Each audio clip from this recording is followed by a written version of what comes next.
Hello guys, in this video I am going to show you how to get inspiration from the Ikea application about furnishing your home if you have ran out of ideas concerning this topic. But first I just want to mention, don't forget to subscribe to my channel, because at 10,000 subscribers I am going to show you my whole YouTube revenue statistics and growth strategy, how to make money online. So let's jump into it. First of all, open the application, then tap on the home button down below, which is the first option, and get to the explore and get inspired section.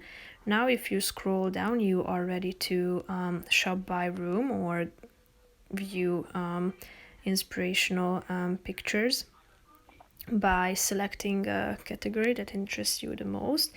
And you can also personalize your inspiration by tapping on this button, thereby sharing your browsing history, so that you will get recommendations according to your search.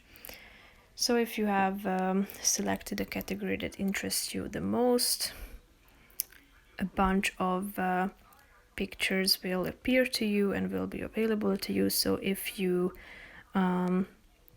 like a particular product, you just simply have to tap on the picture, and now you are ready to get to know the products individually by tapping on these products picture, and you are ready to get to know this product in more details, or even add it to your wish list or to your shopping bag. So that's pretty much it for this video. I hope you found it helpful. If you did, consider subscribing, and see you in the next video. Bye bye.